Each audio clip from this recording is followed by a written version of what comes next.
sou Rodolfo Pamplona Filho e este aqui é o ABDT Memória Viva, um programa que tem por finalidade mostrar à comunidade jurídica nacional e internacional os grandes nomes da Academia Brasileira de Direito do Trabalho.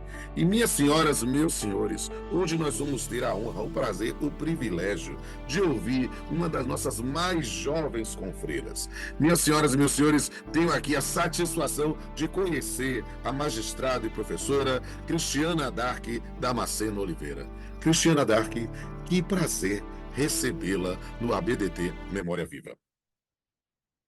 Ô, Rodolfo, a satisfação é minha, assim, é uma alegria imensa.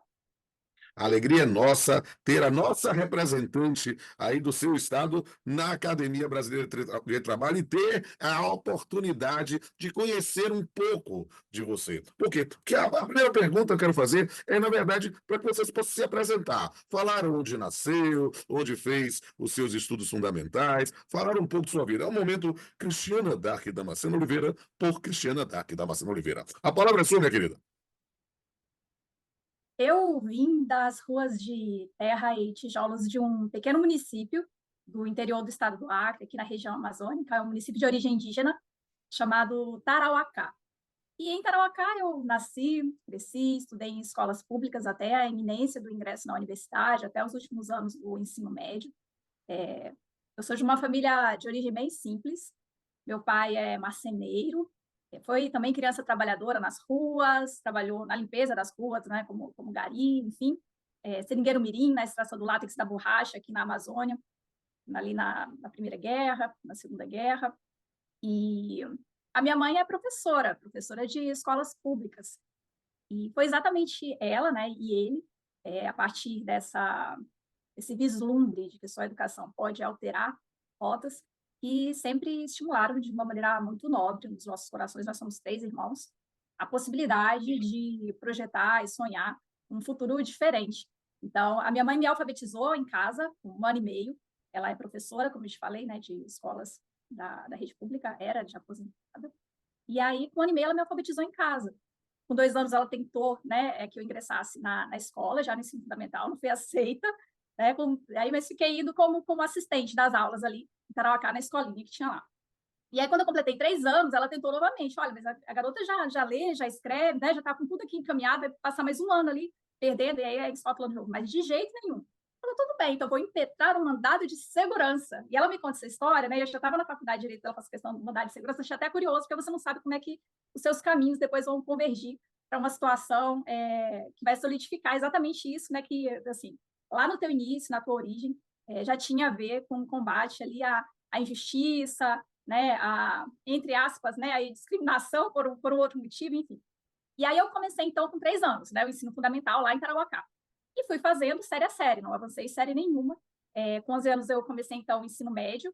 E no interior do estado do Acre, nessa época, ainda não existia Pamplona, cursos de faculdade regulares, assim, no interior. Então, se você terminasse o ensino médio e, eventualmente, não migrasse para a capital, que é Rio Branco, os estudos estavam paralisados, era por ali. E aí os meus pais resolveram, então, queriam me encaminhar para Rio Branco, nós seríamos migrantes, né, educacionais, eu e a minha irmã, nós estávamos na mesma turma, a fim de que nós pudéssemos tentar, né, ingressar na faculdade, o que era ali um cenário até improvável, né, com aquele estudo que se tinha e sem possibilidade de realizar os cursinhos e tudo mais, né, em que estavam envolvidos os outros alunos, né, que competiam para ingressar na faculdade naquele mesmo momento. Então, nós fomos acolhidas, as duas, né, tínhamos ali uma fama que precedia de sermos estudiosos, fomos acolhidos, então, por uns tios em Rio Branco, num bairro da periferia de Rio Branco. Então, foi esse aí o início, né, desse caminho da educação. Eu quero entender aqui, porque lá na origem a gente já vê o direito no início da sua formação de base. Mas como o direito surgiu na sua vida diretamente aí nesse ponto? Isso é curioso, né? O direito, eu não tinha na infância um sonho eventualmente atrelado à carreira jurídica. Na realidade, Rodolfo, eu queria ser freira, né? Eu queria seguir vida religiosa. Então, era isso que eu pretendia quando eu era criança, eu estava bem decidida.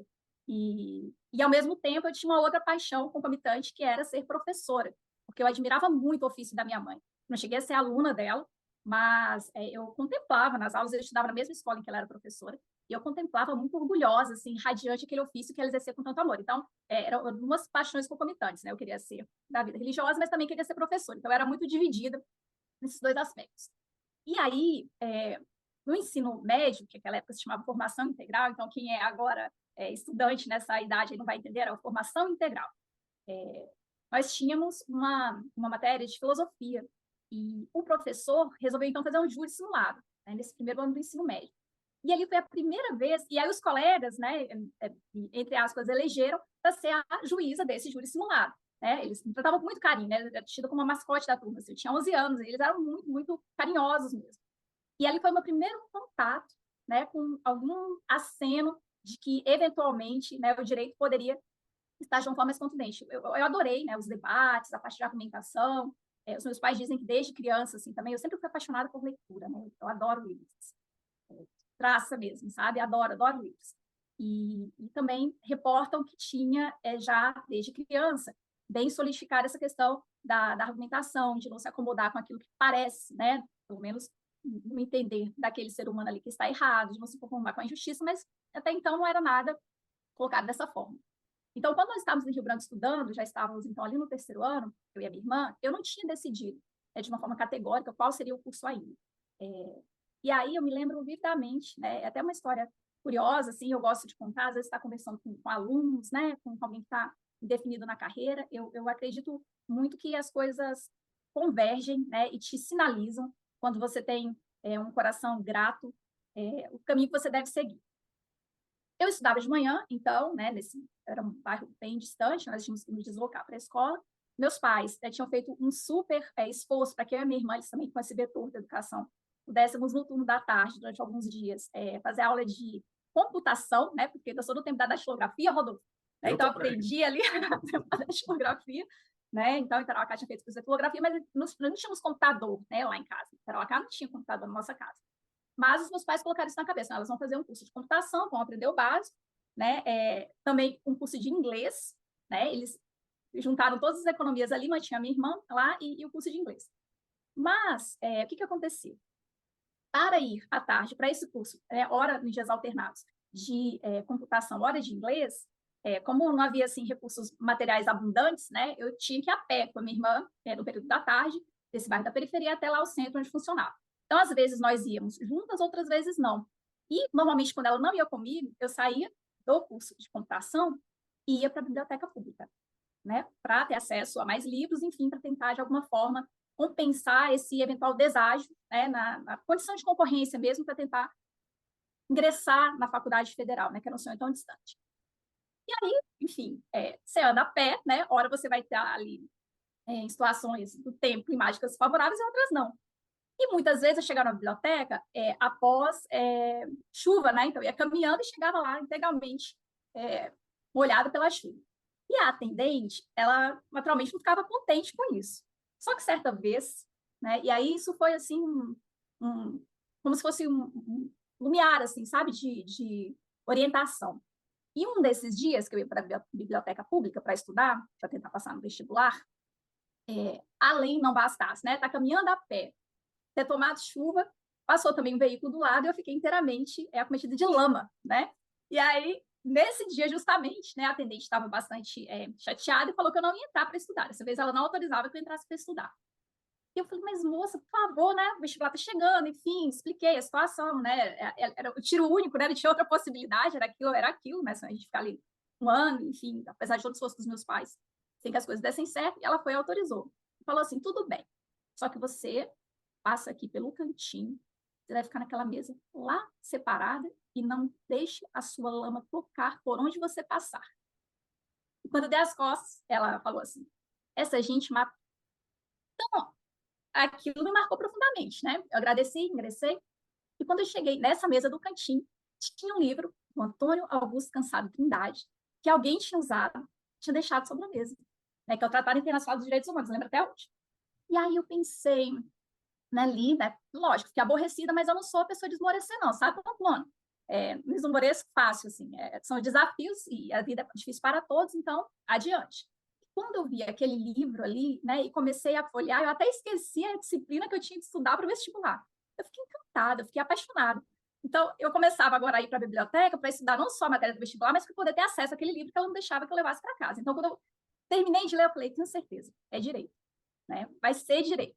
Então, eu acho que esse caldeirão de sentimentos, caldeirão de acontecimentos, acabam te mostrando assim, né? Como que você consegue conciliar? E aí, por que a vida religiosa? Né? Você fala assim, chama de vida religiosa, direito, professor, o que tem a ver? Eu sou muito envolvida com trabalho voluntário, desde muito cedo. Então, com 12 anos ali, eu era professora, mas professora na catequese, né? No trabalho voluntário, na minha comunidade de fé. E eu tinha feito a catequese no ano anterior, e aí no ano subsequente, né, as irmãs, as religiosas, falaram assim, Cristiane, você não quer dar aula aqui para as outras crianças que virão depois? E depois na crisma, né? E aí eu fiz a crisma depois, e eu era a única, né, que dava aula para as crianças depois. E aí, todo sábado eu estava envolvida com o trabalho voluntário relativo a essa matéria, ao passo que daí durante a semana, né, não raro estava ali dando aula para os coleguinhas à tarde. Então, assim, depois eu percebi que talvez, né, embora a vida religiosa é uma coisa que faz muito sentido para mim, né, essa paixão pela docência estava ali meio misturada, né, uma coisa com a outra. E depois, já na faculdade, isso eu vou te falar mais adiante, né, a questão da justiça social, de como isso se interrelaciona, como você pode promover transformação de realidade com o seu trabalho, foram coisas que clarearam na minha vista de uma maneira, assim, estrondosa. Então, no primeiro dia, eu entrei na faculdade, né, e aí, para encerrar a história, né, como que vem o direito? Consegui, né, passei naquele vestibular, né, quando saiu a lista lá, de forma inacreditável, estava lá o nome de Cristiana lá, eu entrei com 14 anos na faculdade, não tinha conseguido fazer cursinho nessas condições adversas, entre os integrantes da Faculdade de Direito da Universidade Federal. E no primeiro dia que eu coloquei o pé na faculdade, eu já sabia que era aquilo, sabe? Eu assim, casamento pro resto da vida. Era o direito e é isso. E tem sido assim nos últimos 28 anos, né? Desde a primeira vez que eu coloquei o pé na faculdade e, enfim, me apaixonei. Eu fico muito feliz com isso. E eu queria entender nessa história linda, encantadora, essa história para ir para além dos limites da Academia Brasileira de Trabalho. Mas eu queria entender como é que, dentro dessa paixão, que você me disse, já dura 28 anos, né, o direito do trabalho surgiu. E aí o direito do trabalho, eu não falo em acasos, né? Como eu te falei, assim, isso não pode ter sido um acaso.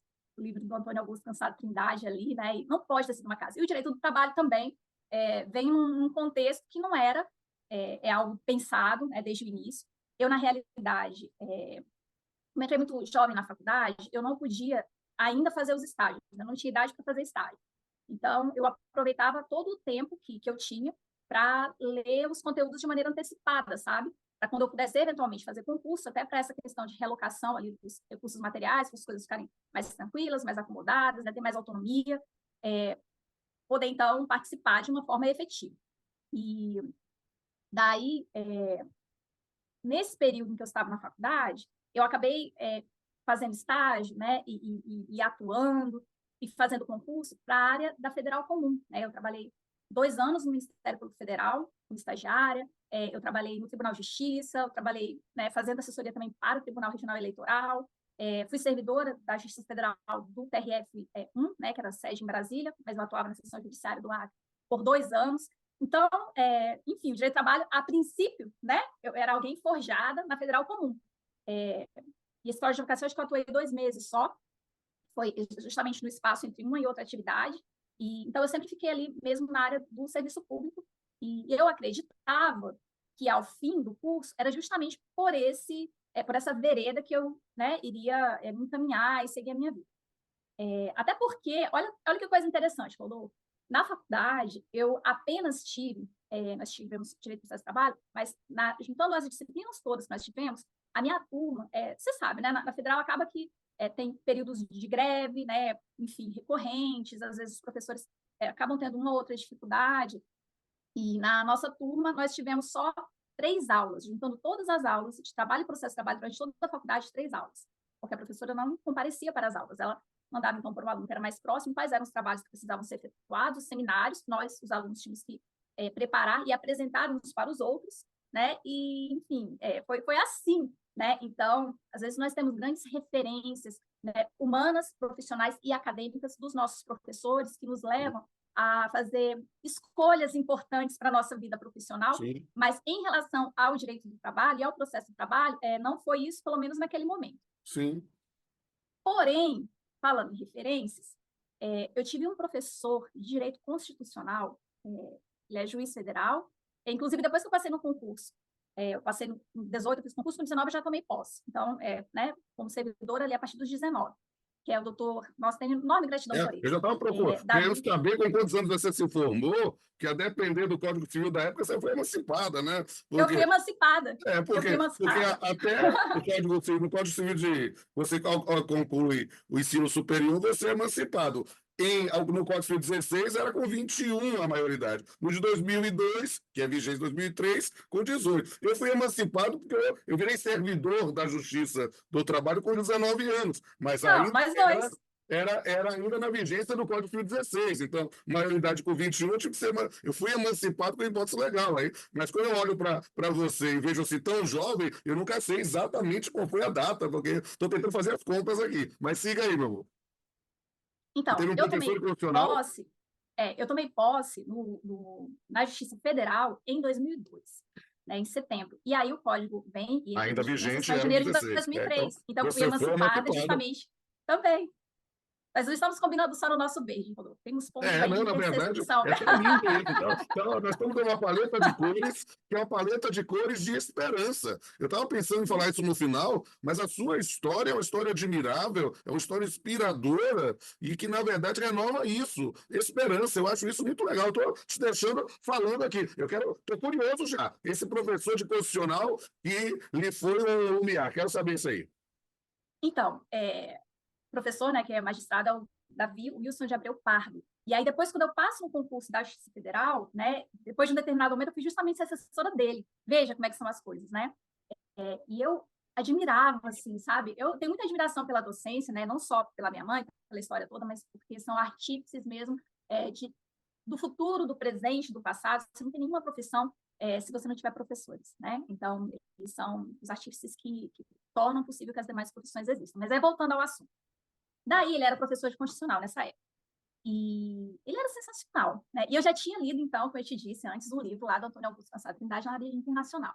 E quando o Davi dava as aulas, né, falava dos livros do Ingo Wolfgang, até esteve conosco esse dia, ele estava na minha posse, inclusive, como acadêmica, né? Então, assim, muitas das referências que eu tenho dos livros que eu lia, né, que eu conversava ali com os autores, de tanto que lia, relia, de trás para frente para trás, hoje muitos são grandes amigos, né? Então, isso é uma alegria que eu tenho. E o Davi, ele, né, que era o doutor Davi, ele, entre os livros de referência dele, um deles era A Eficácia dos Direitos Fundamentais do Ingo. E eu, mais uma vez, né, ali foi um divisor de águas. Eu falei, nossa, mas eu quero estudar e um dia, não ser tão preparada quanto, mas assim, um dia compreender, pelo menos, as diretrizes basilares, né, que fazem com que alguém consiga fazer algo tão fantástico, né? Eu queria estudar onde essa pessoa estudou, aprender onde essa pessoa aprendeu, quem sabe ter classes com essa pessoa, e aí eu coloquei na minha cabeça. Eu falei, não, era servidor de federal, né? Eu tinha 19 anos, eu falei, quando eu me formar, né, eu vou me formar num dia, né, no outro eu estou fazendo concurso para prestar, não tinha possibilidade de remoção, tá, Rodolfo? Porque eu era região, né, e o TRF do Rio Grande do Sul, acho que era a quarta região na época, eu não vou lembrar agora de cabeça, mas acho que era isso, o terceiro é do Sudeste, né, quinto é do Nordeste, né, agora tem de Minas, e eu falei, mas como é que eu vou fazer? Não tem remoção, eu vou ter que passar no concurso para ir para lá, porque eu quero fazer mestrado, quero fazer doutorado, e quero estudar com essa pessoa, e, enfim, ter contexto. Depois ele estava na Alemanha, né, uma época, mas assim, o livro dele era de 98, era isso aí. E aí, primeiro que, como eu te falei, né, eu não desisto fácil. Então, para dar as aulas lá para os colegas dos seminários, eu me preparava, né? Então, já que a gente não tinha aula com a professora, eu me preparava para fazer direito, para passar vergonha. E aí, quando eu estou terminando, eu fiz vários outros concursos, né, que mediaram esse tempo. Desde ali, quando eu completei a idade, que eu pude começar a fazer concurso com 18, até o momento que eu, enfim, passei no concurso para magistrado, eu fui aprovada em vários outros. Mas, quando eu estou quase terminando a faculdade, sai, então, o edital, e aí que vem o direito do trabalho de uma maneira mais forte, né? Tem uma outra questão que eu vou te contar também, mas, assim, em termos práticos, né, essa foi uma bem forte, que foi a publicação do edital do Ministério do Trabalho e Emprego, com as vagas nacionais para auditor fiscal do trabalho. Só que eram 28 mil candidatos, né? O concurso era nacional, era dificílimo, né? Também não dava para ficar pagando por sim. Eu trabalhava durante o dia todo, né, fazia faculdade à noite, eram 2 ônibus, né, para ir para a faculdade, 2 ônibus para voltar, eu chegava em casa quase 1 hora da manhã, né, no início, depois quando os meus pais conseguiram mudar para Rio Branco, aí as coisas ficaram mais fáceis, mas era assim, então era dureza, né, estava de madrugada, dormia no máximo 3, 4 horas por dia, né? O pessoal até da Justiça Federal brincava, deixava com os olhos vermelhos, tá tudo bem. Eu falei, tô ótimo, tô muito bem, tá tudo bem, tinha trabalho, né? Podia estudar, e estava conseguindo ter uma condição que eu conseguia, na realidade, estudar para concurso, então estava tudo bem. E aí, saiu esse edital, né, para auditor fiscal do trabalho, e eu falei, quantas vagas são para o Rio Grande do Sul? 3 vagas, em Novo Hamburgo, né, que era na região metropolitana, onde tinha vaga para Porto Alegre. Falei, mas 3 vagas e 28 mil candidatos, mas assim, né, o não você já tem antes de tentar as coisas, né? Eu também acredito muito nisso. O não você já tem, né? Você já tem a situação que é impeditiva. Então, o seu medo, né, o seu receio não pode ser paralisante. E aí eu comecei, então, a estudar forte direito do trabalho, né? Ainda estava nos últimos anos ali, nos últimos meses, na realidade, para finalizar o curso, né? Minha atuação de grau foi em janeiro de 2003, então nós tivemos isso também, né? Eu entrei com 14 anos, porém, a minha turma teve a sorte ou o azar de ser a primeira da faculdade de Direito da Universidade Federal que tinha duração de 6 anos, então, né, eu ia sair com 20 anos necessariamente, já com as greves, tudo, saí com 20, mas saí no início de 2003 já. E aí veio o concurso. E eu passei, eu fiquei em terceiro lugar nesse concurso nacional, 28 mil vagas. E aí eu falei, agora eu vou, né? Agora ninguém me segura. Tenho um carinho muito grande pelo Rio Grande do Sul também, então tudo isso que aconteceu. E ainda, eles estão passando agora, assim, a gente tem se mobilizado aqui também para dar uma ajuda muito enfática em relação a esse tema. E aí eu falei, bom, agora eu vou, né? E aí, então, o preparo maior para o direito do trabalho foi esse. E aí sai o edital, então, e eu vou, sai o edital para magistrado do TRT da quarta região, da 14ª região, né? Que foi, assim, eu nunca tentei concurso para magistratura em outro lugar, assim. Eu gostava da magistratura, já estava bem decidida, porque eu era assessora dos magistrados da Justiça Federal Comum, então eu ia fazer concurso nessa área. Namorava também com o Ministério Público Federal, porque o Ministério Público Federal, assim, também é encantador, né? Você tem muitos temas palpitantes, a parte das ações coletivas também, eu acho incrível.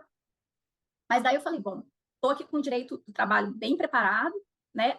Magistratura, vou tentar. Então, assim, eu saí em janeiro de 2003, eu me formei em um ano, né? No ano seguinte, ali com 21, já estava sendo aprovado no concurso da magistratura, e foi assim. Mas aí é aquilo que eu vou te falar, isso é em termos práticos, né? Tá, mas e aí, Cristiano, tinha as aulas, né? E foi assim, a questão de justiça social, muito bem. Como eu te falei, eu gosto muito de trabalho voluntário, né? E quando os alunos me perguntam, ou colegas, enfim, às vezes alguém está ali com uma desesperança, está meio desanimado, né? E, assim, do alto da simplicidade daquilo que você pode eventualmente sugerir. Se a pessoa te perguntou a tua opinião, né? Não é uma intromissão.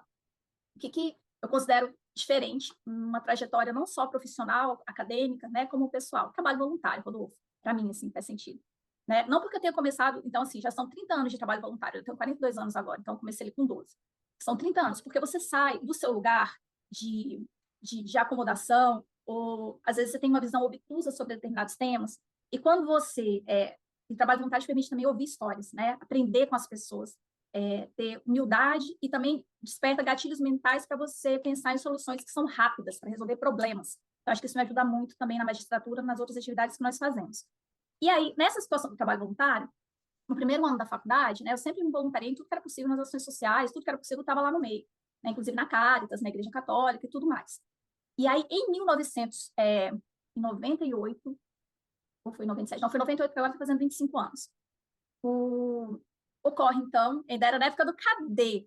Você vai lembrar do CADE, né? Quem está nos ouvindo aí que for muito novinho não vai saber do que a gente está falando. Era um buscador, né? Era o Yahoo e o CADE. Lembra do Yahoo e do CADE? Você lembra? Então, e aí foi divulgado, então, lá na Caritas, que estava existindo um movimento mundial de uma marcha, né? Liderada por um indiano, contra o trabalho infantil, né? Que era uma das bandeiras também lá da Caritas e continua sendo até hoje. E aí, trabalho infantil, né, a marcha, como se foi a primeira vez que eu ouvi falar do Kailash Satyarthi, que inclusive é prêmio Nobel da Paz, né? Eu tive a aventura de conhecê-lo e conversar com ele, né, há um tempo em Brasília, formidável. E no Brasil, não só no Brasil, como também aqui, não lembro se era na América Latina ou era na América do Sul, bom, mas o alcance era aqui mais próximo, um procurador do trabalho, então, chamado Lélio Bentes Corrêa, Nosso que é, amigo, né, o atual apresenta presidente você. do Tribunal Superior do Trabalho. Né? Então, foi a primeira vez que, sob a perspectiva do trabalho voluntário, de como isso pode ser ligado à transformação da realidade das pessoas, mais do que um ponto específico daquilo que você está fazendo, uma perspectiva macro, né, que me despertou. E depois, quando eu me preparava para os seminários de Direito do Trabalho, Processo de Trabalho da minha turma, eu tive contato, então, com um encantador, cativante trabalho do Márcio Túlio Viana. E eu não tive como não me apaixonar à primeira vista pela forma como o Márcio Túlio se coloca ante o fenômeno da realidade do trabalho, né, como ele faz as interrelações com economia, com sociologia, com tantos outros temas. Então, assim, já me deixou balançada, né? E aí, óbvio, tem outros doutrinadores, aí eu não vou mencionar para não ser injusta com os confrades e com Mas as isso foi na confreiras, né, pós-graduação. que são referências. Oi? Isso foi na pós-graduação. Não, os livros do Márcio Túlio, Ah, foram né, com os ele tem livros. uns livros, né, o Ah, certo. diálogo com os livros, né, Ah, com os entendi. livros Eu dele. pensei que fosse algo É, presencial, não. O direito é não, uma referência para mim. O livro dele era fantástico.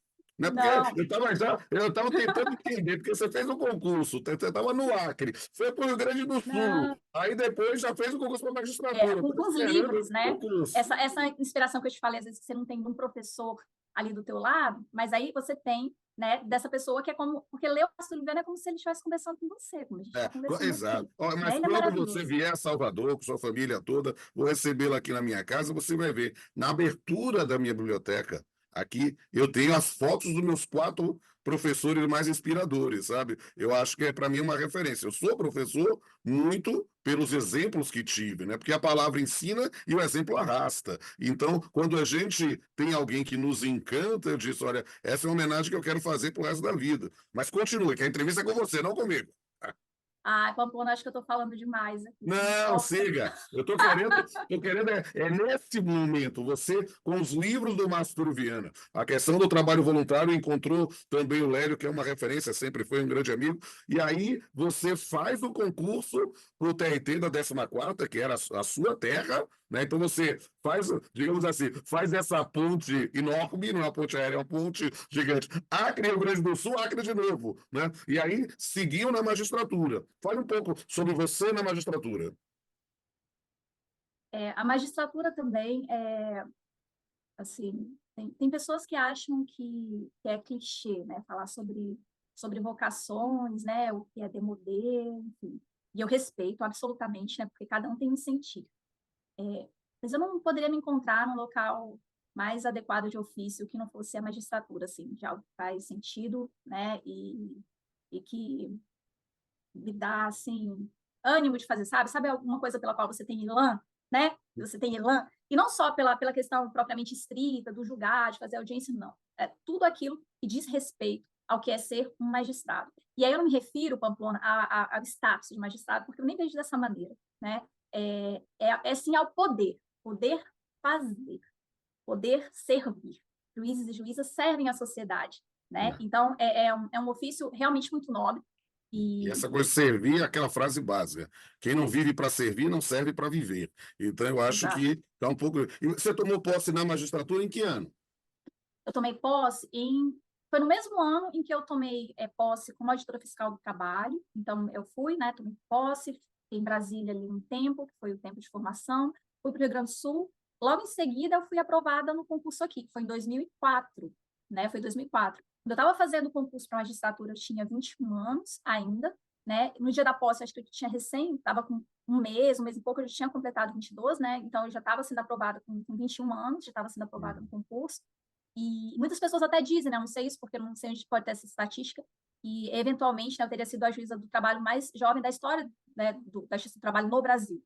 Não sei se é uma das mais jovens, mas isso também, né, eu acho Não, que uma das etiquetas mais e jovens, com rótulos certeza, porque eu não nos também definem. tomei posse, eu fiz minha prova oral na véspera do meu aniversário de 23 anos. E naquela época já era muito cedo. Eu sou mais velho, né? Eu sou do concurso de 95, né? Mas é algo assim. Realmente prodigioso, né? De uma juíza do trabalho com 21 anos, você é talvez a primeira que eu estou vendo, né? Eu já tinha visto alguém com 22, um ano menos do que eu, mas 21 para mim é realmente prodigioso. E como é que foi a sua carreira como substituta, como titular? Me conte um pouquinho aí. Eu atuei 2 anos e meio como juíza substituta, fui promovida, e eu estou na magistratura há 20 anos, né? Eu completei mês passado 20 anos, então são 25 anos de sistema de justiça, já vou completar agora em setembro, e 20 anos de magistratura do trabalho. Então, 2 anos e meio como juíza substituta, eu atuava em Rio Branco, que é a capital, E desde então eu tenho atuei no interior do estado do Acre, numa cidade chamada Feijó, durante 4 anos. Depois atuei em Jaru, que é no interior de Rondônia, também como titular, durante 1 ano. E desde então estou na minha querida e amada vara do trabalho de Plácido de Castro, no Acre, né, que fica... Plácido de Castro é uma cidade que fica aproximadamente 100 quilômetros, mais precisamente 98 quilômetros, né, da capital, que é Rio Branco. Então, eu e você agora nós estamos aí aproximadamente 4.200 quilômetros de distância, é o que nos separa. Se você viesse fazer uma visitinha aqui para minha família no Acre, para a gente tomar um tacacá, tem um voo agora que está mais rápido, tá, Pamplona? Tem, que são 6 horas, mas tem uns voos aí de 10, 17 horas, você tem que parar em Brasília, e depois são mais 2 horas até Plácido, porque são só 100 quilômetros, mas a estrada não é duplicada, né? E aí tem uma parte que tem terra, tudo mais, tem umas crateras, e tem os nossos companheiros, né? As vacas, as capivaras, às vezes aparece ali um outro animalzinho na Eu já estrada. palestrei no TRT de Rondônia, né?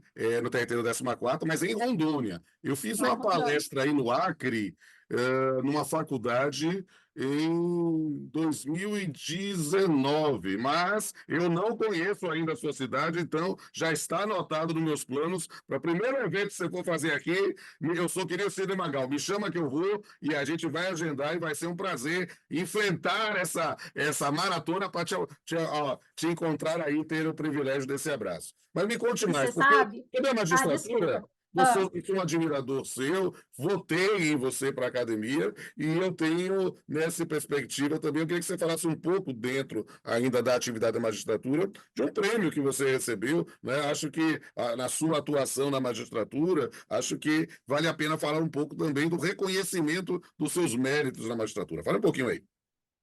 Paula, você é sempre gentil. É, Na realidade, assim, como eu te falei, né, eu estou há 20 anos na magistratura e sempre na linha de frente, né, na primeira instância, em diferentes lugares. Essa cidade mesmo que eu atuei em Feijó por 4 anos, só era possível chegar na época de táxi aéreo. Não sei se você sabe o que é táxi aéreo. São, né, e quem eventualmente nos ouve aí que não sabe o que é táxi aéreo, você chega um avião pequenininho, você fica esperando, mas não é necessário, não necessariamente ele vai sair, né? Você vai e senta, se tiver um local de acomodação. Na cidade que eu estava não tinha, né, em Feijó, então Rio Branco tem, a capital, mas na época em Feijó não tinha, então você chegava, sentava ao lado do avião e esperava que passageiros em quantidade suficiente quisessem utilizar o avião para você poder fazer, então, a viagem, senão você voltava para casa e só em outro momento.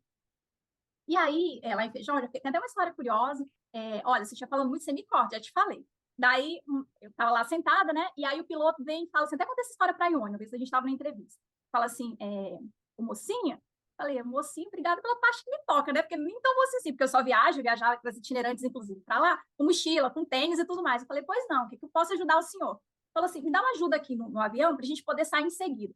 E aí, Pamplona, eu vou ver qual ajuda que ele precisava. Ele estava passando fita adesiva na asa do avião, do táxi aéreo que nós iríamos utilizar para viajar. E aí eu me ajudei muito assustada. Eu queria muito viajar para ver minha família, né? Que ficava na capital, meu namoradinho, que hoje é meu marido, Fábio, né? Apaixonada pelo Fábio, então até avião com fita adesiva, mas eu nunca mais eu viajei na fita. Foi só essa vez, nunca mais. E aí, então, na magistratura, eu, né, fiquei em Feijó esse período, sempre também envolvida com as atividades atinentes a trabalho humanitário, né, e em Plácido de Castro, de igual modo. Então, eu tenho uma equipe curta, né, escassa. Inclusive, no mês passado, estavam só eu e um dos servidores, porque um estava de férias, uma estava doente, 2 estão em teletrabalho. Então, para ele, ele almoçar, ele falava, doutora, fica aqui na secretaria para eu almoçar um pouquinho. Falei, tá bom, agora é minha vez, né? Então, essa é a situação real da magistratura, na primeira instância, Brasil afora. Mas, voltando, Plácido de Castro, eu tenho uma equipe, né? Nós somos poucos, mas os meninos topam, assim, sabe? Com muita vivacidade, com muita alegria, com muita paixão, todas as minhas iniciativas e elaborações, por mais que pareçam estranhas, né? À primeira vista. Mas eles topam tudo, né? Nunca acham estranho. Então, eu lembro que, não sei se você está se referindo ao Judiciário Humanizado Sem Fronteiras, ao BBJUD, eu vou falar dessas iniciativas de uma maneira resumida, eu vou tentar. Nosso tempo aqui já está estourando. E em 2020, né, nós tivemos a alegria de ter uma das iniciativas, né? Eu fui homenageada nacional pelo Prêmio Inovar, que é a mais importante premiação jurídica do Brasil, pela iniciativa Judiciário Humanizado Sem Fronteiras, na 17ª edição, na categoria juiz.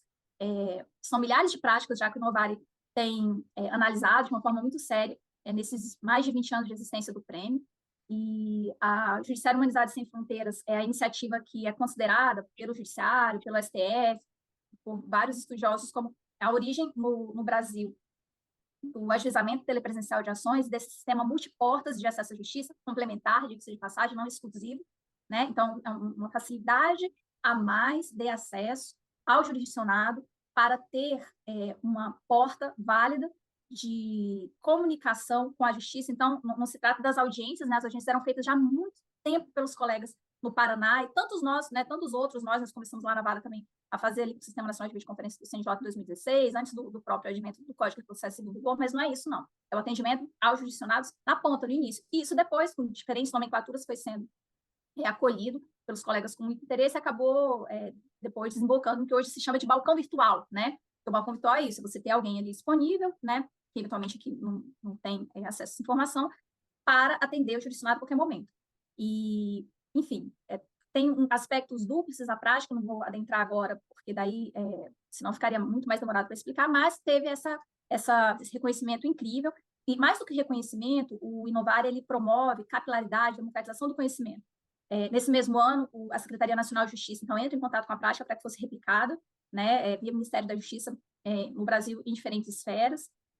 A prática também foi reconhecida pelo Richard Susskind, né, que é um grande estudioso do futuro do direito, do futuro da justiça, um dos maiores, né, estudiosos mundiais, assim, em 2022, também com uma liderança nessa matéria, a partir do Brasil, fez parte do Congresso Mundial de Direito do Trabalho e Processo do Trabalho, e aí, em 2023, tem outras iniciativas também da Vara que foram reconhecidas pelo Inovar em 2021, 2022, 2023, que são as Olimpíadas de Direito do Trabalho, né, as Olimpíadas são um torneio público, de conhecimento sobre direitos humanos e direitos fundamentais que nós criamos lá na unidade, e que é impulsionado a partir do judiciário, então tem a capacitação prévia, porque no Brasil nós temos várias frentes, né, de formação em direitos humanos, principalmente vocacionados para estudantes de escolas públicas, mas não exclusivamente, mas nós tentamos agregar com as Olimpíadas de Direito do Trabalho, né, além daquelas palestras que são eventualmente episódicas, né, o que contemplam as escolas, mas não com periodicidade, a mesma escola sempre, nós fazemos a capacitação e depois tem um torneio que é muito divertida, ela é bienal e conta com o apoio institucional da Organização Internacional do Trabalho.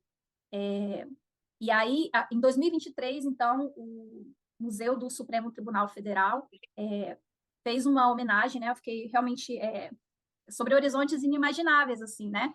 De quem estava com a sandália de borracha, né, lameada na biblioteca lá atrás, e como que você reage, e como que você tem determinada postura ante os acontecimentos. Quando eu estava andando, papando naquele tapete vermelho lá, né, foi uma exposição chamada Magistratura Cidadã, da efetividade, aliás, da Carta Constitucional e Efetividade dos Direitos Fundamentais Sociais, em que eles homenagearam magistrados que, na visão, né, do STF, integram a história do judiciário brasileiro, né? Essa exposição contou, então, com a importante correalização da Associação dos Magistrados Brasileiros, da AMB. Então, para mim, como magistrada trabalhista, né, ter o reconhecimento da AMB, do Supremo Tribunal Federal, né, a nossa maior corte, a AMB, a maior associação representativa de magistrados do Brasil, foi algo importante, mas eu sempre penso que os prêmios não podem os rotular, né, e nem podem ser paralisantes em relação àquilo que precisa ser feito no cotidiano, no dia a dia, como formiguinhas. Mais recentemente, agora em 2024, a outra iniciativa que nós temos na unidade, que é a Baby Jude, né? O que é Baby Jude? É um bebê conforto, é uma coisa tão simples, né? E aí, com relação ao Judiciário Humanidade Sem Fronteiras, eu lembro, né, os colegas, quando vem a pandemia e, enfim, aquela situação toda drástica que cometeu a todos nós, né, em muitos locais, né, embora o PJE e as dinâmicas afetas às audiências continuassem, a Justiça do Trabalho não parou, foi relevantíssima, a Justiça do Trabalho foi decisiva na pandemia, né, para o funcionamento das situações mais basilares no Brasil inteiro. Mas em muitos locais, sim, parou o atendimento, né? E a Judiciário Humanizado Sem Fronteiras, então, depois foi objeto até de uma recomendação da Corregedoria-Geral da Justiça do Trabalho, o ministro Aloysio Veiga, que é nosso confrade, foi um dos escritores também da candidatura. Foi uma solução simples. E aí os colegas conversavam comigo e falavam, mas, Cristiana, é só isso? É só isso. Né? E sendo simples, né? O Leonardo da Vinci tem uma frase que eu reputo fantástica, que a simplicidade é a sofisticação máxima. Então, quanto mais simples, é mais possível de capilaridade, de replicação, de adesão e de funcionamento, com menos custo, né? Pessoal, humano e tudo mais. E aí, agora, em 2024, então, o plenário do Conselho Nacional de Justiça determina, com muita alegria, a inclusão no portal nacional de boas práticas do Poder Judiciário, né? Nós temos várias iniciativas do Inovar, reconhecidas no Banco Nacional, mas o CNJ determina do Baby Jude, que é um bebê conforto, que nós disponibilizamos na unidade desde 2018, para acolher, acomodar com dignidade bebês, né, de advogadas, de mães vulneráveis, são muitas, pais que aparecem com seus filhos na vara, testemunhas, para que eles possam participar dos atos processuais com mais dignidade e conforto para o coração. Né? Não seja um bebê participar de uma audiência com 2, 3 horas, né, segurando um bebê, né? E aí nós temos também na unidade, além disso, fraldários, né, tanto no banheiro masculino como no banheiro feminino, tem o cantinho da amamentação, tem a brinquedoteca, que é o espaço Kids, né, que nós criamos também para as crianças, tem a biblioteca com obras em braille, e aí o CNJ também reconhece, né, o Baby Jude, os jardins ecossustentáveis também, que nós temos lá, então você fala assim, Cristiano, mas vocês ficam quanto tempo nessa vara? Depois do expediente, a gente fica lá e faz, né, o cuidado com a horta voluntária, porque é trabalho voluntário, isso não tem a ver com exigência do nosso mistério, né? Então é bem bonitinho, quem sabe dia você vem no Acre e eu consigo te mostrar Eu já me essas convidei, espécimes, só assim, estou querendo agendar, é só o marcar isso. convite adequado, né, para você. E Para aí mim é será isso, um Pamplona. prazer. E eu queria agora ir para a parte final, falar sobre como a Academia Brasileira de Direito do Trabalho surgiu em sua vida. Eu queria que você falasse um pouco do seu processo de ingresso, a sua atuação. Esse sonho, assim, de eventualmente fazer parte, né, das instituições e alcançar os mais altos, assim, eu não tenho, sabe, assim, às vezes as pessoas me perguntam, Cristiana, mas daí, né, como que foi esse sonho, como que isso aconteceu, qual que foi o processo? Eu recebi com muita, na realidade, alegria, mas também surpresa. Uma das entusiastas do meu ingresso na academia foi a incrível, né, robusta jurista Ione Frediani, né? Então, a Ione é uma das responsáveis. Já registrando aqui, já gravamos o ABDT Memória Viva com a Ione, então, depois vocês terminarem de ver esse vídeo aqui, vejam lá o vídeo com a Ione também.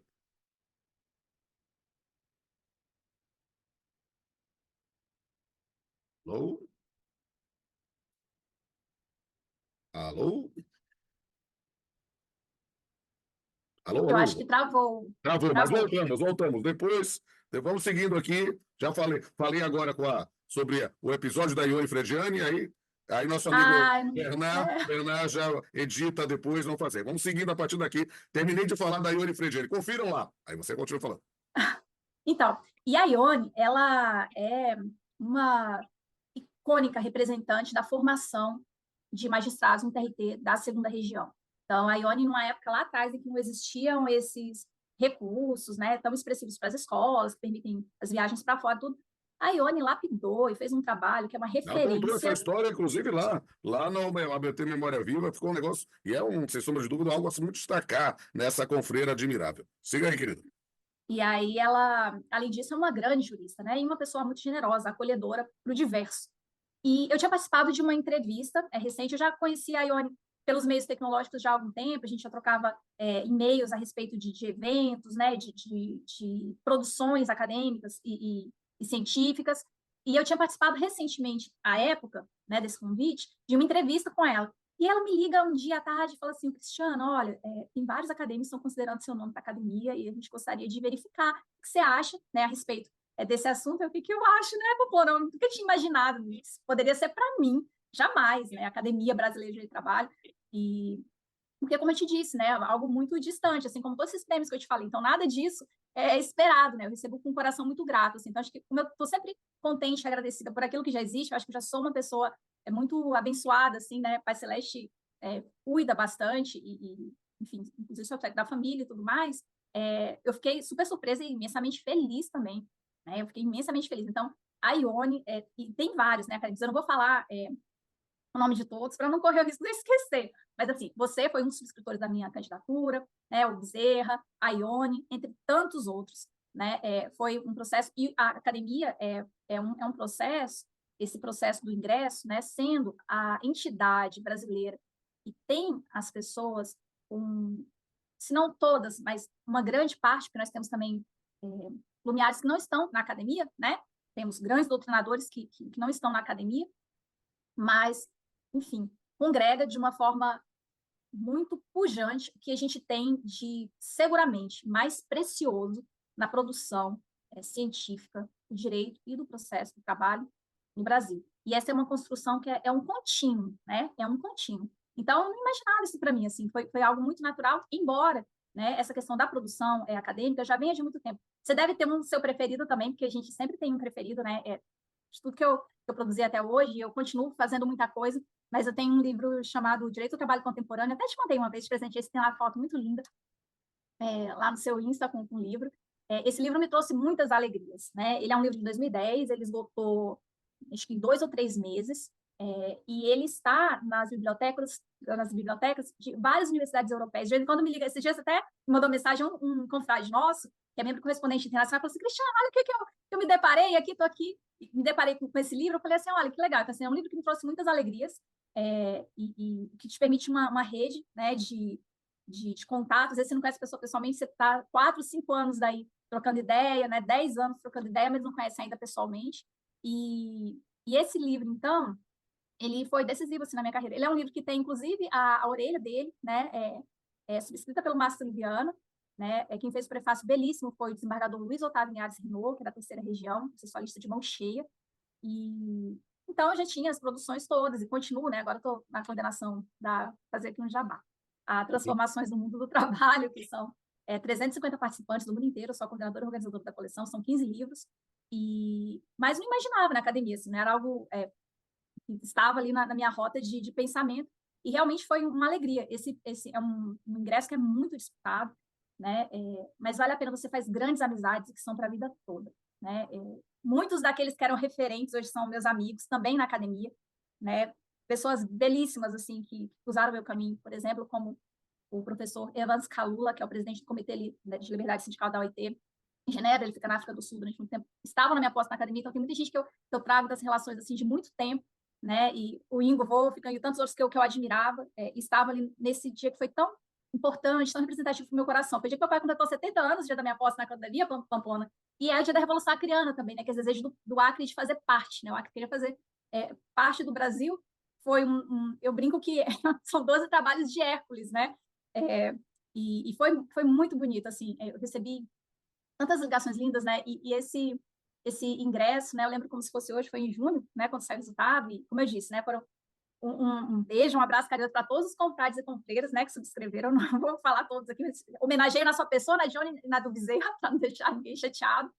E alguns colegas e confrades, né? Me ligaram e falaram assim, Cristiana, foram 60, eram 82 votos, foram 82 votos, foram 68 votos, né? Que eu obtive, que não se tinha notícia de uma votação mais expressiva na história da academia de direito do trabalho. E o que, para mim, como eu te digo mais uma vez, assim, só denota a generosidade de acolhimento, né, e a simplicidade de quem é verdadeiramente mestre, né? Eu continuo sempre aprendendo, eu adoro ouvir histórias e aprender, né? É um ambiente que tem linhas, né, necessariamente, e é assim porque é plural, de formação, linhas ideológicas que são diferentes, mas é um ambiente sempre muito rico, muito respeitoso e que me ensina muito sobre como que você pode debater em alto nível, né? Amém. Então, é isso. Vamos lá. Bem, querida, eu estou achando fascinante, uma conversa extremamente agradável. É muito demorada no tempo, mas parece que um segundo se passou, porque você é uma personalidade fascinante e com uma conversa extremamente agradável e uma história admirável. Você é uma mulher admirável, uma juíza admirável, ou para usar aquela expressão antiga, uma operadora do direito admirável, uma operária do direito admirável. Querida Cristiana, que bom, é uma honra, um prazer, um privilégio ser seu confrade na academia. Quero ter a oportunidade de estar aí presencialmente, quero conhecer realmente de perto estes trabalhos que você desenvolve. E aí eu quero ir para a pergunta final, né? Quais as suas considerações finais? Você é uma jovem admirável, né, que já tem uma bagagem muito grande no campo da atuação profissional, judiciária e do ponto das cooperações acadêmicas. É a sua visão? Qual é a sua visão sobre as perspectivas ou o futuro do direito e do direito do trabalho no Brasil e no mundo? A palavra é sua. Sabe que essa tua pergunta, ela tem muitos gradientes, então poderia haver vários matizes aqui para serem abordados, né? E aí, na perspectiva nacional, eu poderia enveredar aí talvez, não sei se vai ser desgastado esse tema, né? Então, vou falar de uma maneira muito rápida, mas é aquilo que está na ordem do dia, seja em relação à necessidade de uma regulação que seja mais acolhedora, equitativa, né, e justa em relação às novas morfologias, aos novos tipos contratuais, ou aos antigos que ressurgem com uma roupagem renovada, alguns com viés de precarização. Então, me parece que isso é indissociável para que nós possamos realmente ter um elastecimento, né, dessa aplicação do direito do trabalho no Brasil, no sentido de verificar não só como incluir trabalhadores informais de uma forma consistente, aqueles ditos autônomos, que muitas vezes não são autônomos, regular de uma maneira melhor aqueles que são propriamente autônomos, tratar dos contornos precarizantes, né, que essas novas tipologias acarretam. Não necessariamente isso seria o ideal que fosse por regulação normativa, né, mas hoje nós temos instrumentos e o próprio estuário constitucional, né, com bloco de constitucionalidade em relação aos elementos que também advêm do direito internacional, que nos permitem caminhar de uma forma segura nesse sentido. Né? Não estou falando de ativismo judicial, estou falando de uma interpretação fundada, arraigada, nos valores constitucionais, nos preceitos, nas normativas que nós já temos. Essa questão da inteligência artificial também está tão em voga, né, Pamplona? A recomendação da Unesco, que saiu em 2021, tratando desse tema, em relação aos aspectos éticos, né? Como que se consegue encaminhar isso de uma maneira mais tranquila. Ontem, se não no dia anterior, a ontem, não me lembro, saiu uma manifestação do Papa Francisco tratando esse tema, muito interessante. Aqui eu não estou com viés religioso, realmente é um documento que vale a pena ser lido para quem se ocupa da justiça social. Os contornos atinentes também, sobretudo, né, a como se ubica, como que se posiciona o sindicato e o próprio caminho da negociação coletiva, de forma umbilicalmente relacionada também a essas novas morfologias. Esse sindicato, né, no padrão que nós temos, será que ele não precisa ser mais horizontalizado, né, mais permeável, mais aberto, mais dinâmico? Né? E aí eu não vou nem entrar nas afetos à questão das contribuições, mas de maneira que ele seja atualizado com o panorama que nós temos. Nós não podemos tratar os fenômenos necessariamente sob o aspecto das consequências, senão das causas, né? Porque senão daí você vai ficar sempre meio que enxugando gelo. E em escala global, me parece que a iniciativa que é liderada pela Organização Internacional do Trabalho é uma iniciativa não tão recente, né? Pelo menos do início da administração como diretor-geral do Gilbert Humboldt, né? Então, a Coalizão Global pela Justiça Social, né? Teve um fórum agora de lançamento na última Conferência Internacional do Trabalho em Genebra, agora em junho, dia 13. Me parece que é uma medida bem alvissareira e enfática, no sentido de que, mais do que regramentos formais, nós tenhamos um contingente de alterações para que a Agenda 2030 da ONU e os Objetivos de Desenvolvimento Sustentável, né, não seja sob a perspectiva das empresas, né, questão de necessidade de reafirmação ali, responsabilidade social empresarial, né, a gente sabe todo aquele debate que existiu anteriormente em relação a como que iria ser alocada a questão da responsabilidade das empresas transnacionais, da cadeia, né, na cadeia global de produção, enfim, mas para que essa Agenda 2030, né, inclusive no âmbito interno, né, assim, o judiciário é um entusiasta desde 2018, formalmente, a partir do CNJ, da Agenda 2030, né, tem uns pactos de implementação, mas muitas vezes me parece que os acompanhamentos formais efetuados nos órgãos, até porque os organismos internacionais não vinculam empresas, né, vinculam estados, representantes de empregadores e trabalhadores. E aí, quando veio aquela declaração tripartite da OIT, foi justamente porque teve a discordância ali do grupo dos empregadores de aderir para que saísse uma convenção tratando dessa matéria. Então, nós precisamos caminhar nesse sentido, me parece, né? Tem vários órgãos aqui no Brasil que poderiam ter uma atuação mais efetiva, e está em tempo ainda, né? A coalizão está aberta. Mas implementar de verdade, sabe? Quando essas iniciativas, por exemplo, nós temos na unidade, na Vatra de Plástico Castro, todas elas, antes mesmo de ter a implementação do âmbito do Poder Judiciário no Brasil, que foi em setembro de 2018, da Agenda 2030, a gente já fazia essas iniciativas desde o início de 2018. Elas são atreladas ao ODS. Então, você não precisa ter fantásticas iniciativas, muitos recursos. Né, tem possibilidades de gente simples, né, tem um provérbio que fala isso, em locais distantes, fazendo coisas consideradas pouco importantes, que depois são consideradas revolucionárias, mas consideradas pouco importantes, fazendo mudanças extraordinárias. Então, eu acredito muito que essa mudança ela começa em cada lugar, sabe? Então, às vezes, você tem muitos indicadores, estatísticas, metas, selos, autopremiações, né? Não é algo que é externo, né? Que tem uma curadoria e tudo mais, e as coisas não são efetivas, elas não mudam, não.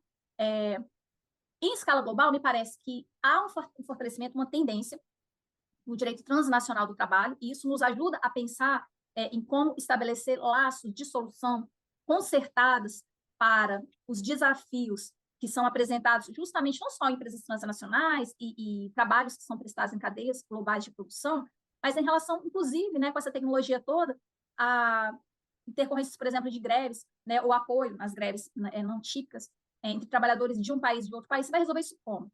Né? No ano passado, em 2023, nós tivemos pela primeira vez, em muitos anos, acho que foi a segunda vez na história, não vou te falar com precisão, mas assim, em muitos anos, a primeira vez, então, em que a OIT encaminha para a Corte Internacional de Justiça uma matéria para que fosse decidida em relação à questão da Convenção 87, né, do direito de greve. E teve todo aquele embate, né, em relação ao grupo dos empregadores, né, que entendem que só tem a liberdade, aliás, o direito de sindicalização, a liberdade sindical prevista expressamente, que o direito de greve não seria previsto, isso tem consecutários diretos em relação às manifestações dos organismos de controle da OIT e como que os estados se posicionam internamente em relação, inclusive, aos cumprimentos. Né? Então, é o caso de avançar em relação a tribunais internacionais, como fica a questão do monismo e do dualismo? Independentemente desse regramento imperativo, Pamplona, e em escala global, será que esse avançar do direito transnacional, não estou falando de direito internacional, estou falando de direito transnacional, não pode nos oferecer, e não é uma importação acrítica, mas não pode nos oferecer soluções para não termos que inventar roda, né? Ou, como dizem os italianos, né? Il cane che si muore della coda, que fica ali rodando em torno de si, tentando morder a própria cauda, quando outras coisas já estão caminhando. São desafios imensos, né? Todos nós estamos aí como sujeitos da história, né? Como partícipes, então, às vezes é difícil ter o afastamento necessário, mas esses pontos me parecem centrais para um fenômeno do trabalho analisado de forma contemporânea, mas também com esse cunho de melhoramento, né? de avançar em relação à justiça social.